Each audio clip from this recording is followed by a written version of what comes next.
Hey everybody, and welcome to part two of Unit 1, Chapter 1. So in this video, I'll be going over the PowerPoint slides and the information that you'll need to know for tests. In the first video, I talked about the assignments, and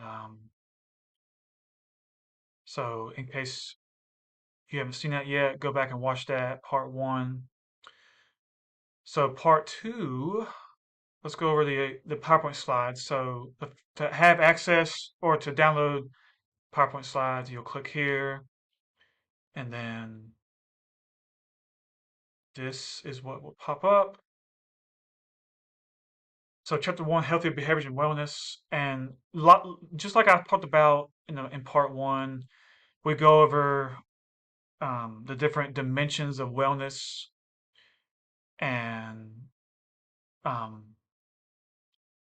a SMART goal and how to.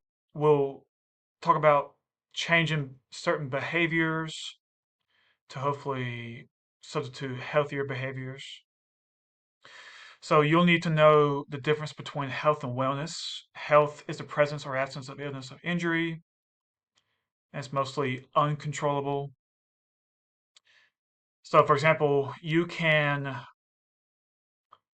be in tip-top shape, exercise 5 days a week, eat healthy, get 8 hours of sleep at night, don't smoke, don't drink, but you can develop cancer. Okay, out of nowhere. The odds of that happening is very slim because you practice all those different habits, but that affects your health, and it's mostly uncontrollable. Wellness, on the other hand, is mostly controllable, and you can control how much exercise you get. You can control what you eat most of the time, so that affects your wellness. Okay, so make sure you know the difference between the two, health and wellness. And here are the 9 dimensions of wellness, and you'll need to know the difference between all 9 of them. I have them all right here in the following slides. You got physical wellness, um, and it's not just what you eat, how much exercise you get. Do you visit the doctor routinely? Because who knows, you might have something underlying that you didn't know about, but you went to the doctor, got a blood test, and they found out. Emotional wellness, how well can you express and manage your feelings? Maintain a high level of self esteem, how well you feel about yourself. Do you feel good about yourself? Intellectual wellness, the main thing about this one, which this is kind of near and dear to me because I like learning. I like learning about different topics, especially when it comes to health and wellness and physical education. I love learning. Does learning stop just when you finish school for you? Or do you like to learn outside of school? So that is intellectual wellness, spiritual wellness, focuses on your beliefs, and you understand that other people might have different views than yourself.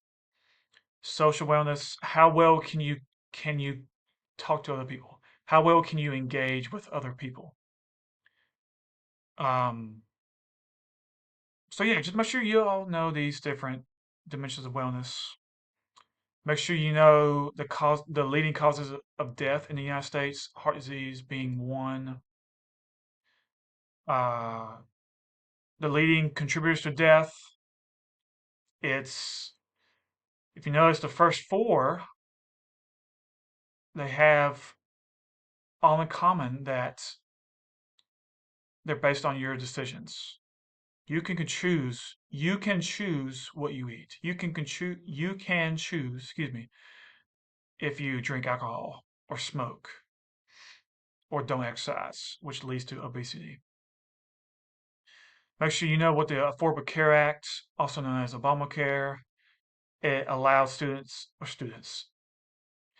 it allowed or allows individuals to stay that are dependents, meaning that they're staying at home with their parents or guardians. They're allowed to stay on their parents' insurance plans until the age of 26, whereas before it was 19 to 22 years old. Now it's 26 years old. Healthy People 2030. So what this is, it's a group of health professionals that meet every decade, and they come up with goals that they want us Americans to achieve by that year. So this time,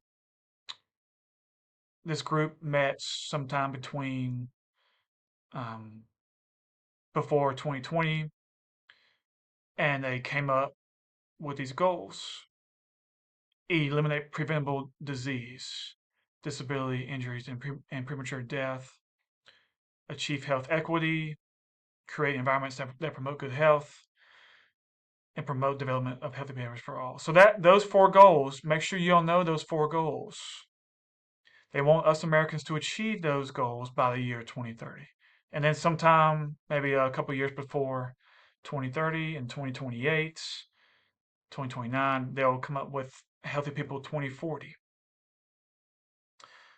Let's see, factors that affect your stress, or excuse me, wellness: stress, anxiety, how much sleep you get, how much screen time. Did you all know that you should only allow for 2 hours of screen time, and that includes on your phone, TV, video games. If you're doing work, if you're this is um, free time. If you're doing schoolwork, that doesn't count. 2 hours of screen time outside of work or school per day. Um, let's see. Uh, if you are trying to change a behavior, whether it's you want to lose weight, eat more vegetables, eat healthier, quit smoking, get more sleep. If you want to change an unhealthy behavior, you will go through these different stages of change. So let's say, for example, I want to I want to lose 20 pounds,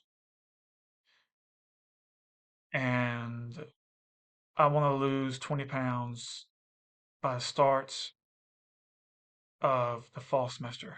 So mid-August is my time frame. Um, I will go through these stages of change. Now, the first stage of change, you have the pre-contemplation. The pre-contemplation, you don't even notice that there's a problem. I don't notice that I have a weight issue. I don't notice that I have a smoking problem. I don't notice that I have a sleep problem. You don't, it's in the back of your mind. You don't even realize it's there. You do not intend to take action in the foreseeable future. That's the pre-contemplation stage. So they go in order from 1 to 6. The second stage, you recognize that there's a behavior problem. Okay, I've noticed that I have a weight issue because I just walked up 2 flights of stairs and I'm out of breath. Okay, that means I'm carrying too much weight or I'm not exercising enough. Okay, I've noticed that there's a behavior problem. Or I'm a smoker and I've been coughing a lot lately. Why is that? Because I'm smoking. So let's say, going back to me want to lose 20 pounds. I've noticed that I need to lose weight. I've contemplated it. I'm in the contemplation stage. The preparation slash determination. In this stage, I um, begin to take small steps towards that behavior change. So maybe I've gotten rid of all the junk food in my house. Maybe I've signed up for a gym membership at the local YMCA. Okay, so those are little small steps towards that behavior change. And then I plan on going to the gym tomorrow. And that's what leads to action. I recently, changed that behavior, and I've been going to the gym a lot, eating healthy, and it's all happened within the last 6 months. I haven't relapsed or anything like that. And then you go on to maintenance. You've sustained that behavior change, and it's defined as more than 6 months. Make sure you all know that. The main difference between action and maintenance. Action, you've sustained that, you have recently changed that behavior, and it's lasts up to 6 months. Past 6 months, maintenance. Okay. And then you have the termination, which, to be honest, is rare. People reach that stage. But if you've heard people being sober for 30 years, they have reached that termination stage where they have no desire to return to that unhealthy behavior again. Okay. So yeah, I mean that's really it, y'all, for this chapter. Make sure y'all know what the SMART goal stands for. Okay, and I talked about what that is in the last video. Okay, so if y'all have questions about any of this information from this chapter, please let me know. Okay, and if you have questions, um, you can always ask me, or I have a few videos uploaded for the 9 dimensions of wellness and how to develop a SMART goal, in case you're wondering. Also, I have a study guide available. If you want to open it up and download it, you can, to help you do well on the test. You certainly can. All right, speaking of the test, so hopefully you read the syllabus, but in this class, I have 3 unit tests. The first test will be on chapter 1 that we just covered, and the next module, which will be chapter 3, cardio respiratory fitness.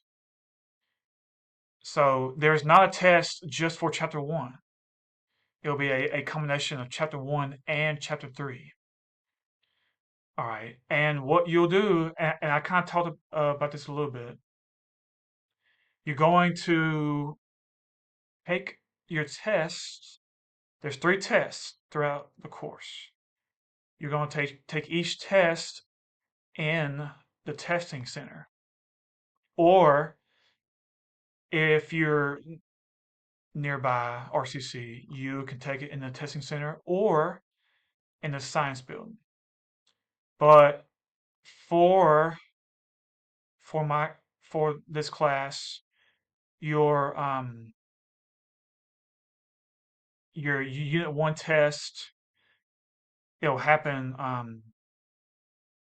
if I'm not mistaken, June 9th, Tuesday, June 9th through Thursday, June 11th.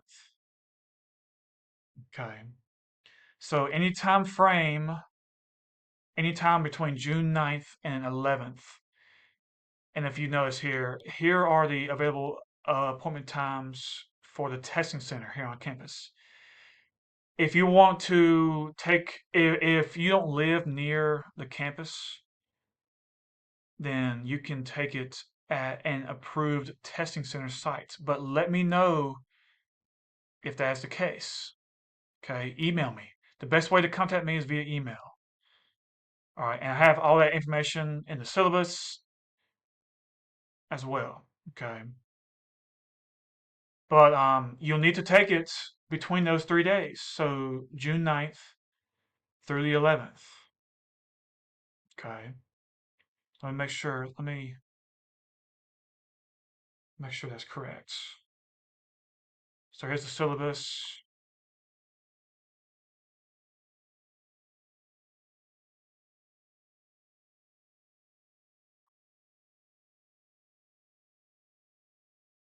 Yeah. Yeah. June 9th through the 11th. Okay. So you'll need to take the test between those 3 days at a testing center. So if you have any questions, let me know. I'll be happy to answer them for you. All right. If those days don't work and those times don't work, then maybe you can take it in the science center, the science building. Excuse me. Or if you are near campus, maybe I can meet you in my office and we can take it. But it'll be completed in Canvas. Okay. So again, we have 3 unit tests: chapter 1 and 3, unit test 1, chapter 4 and 5, test 2, chapter 7 and 8, and 9, test 3. Okay. All right, everybody. Well, that's it. As always, if y'all have questions or concerns, let me know. Always reach out. Don't be afraid to reach out to me. There's no dumb question, in my opinion. Um, unless you ask a question, is this course fun? Then obviously it's fun. But you all have a great rest of your day, and I look forward to being you all's instructor. And I will talk to you all soon.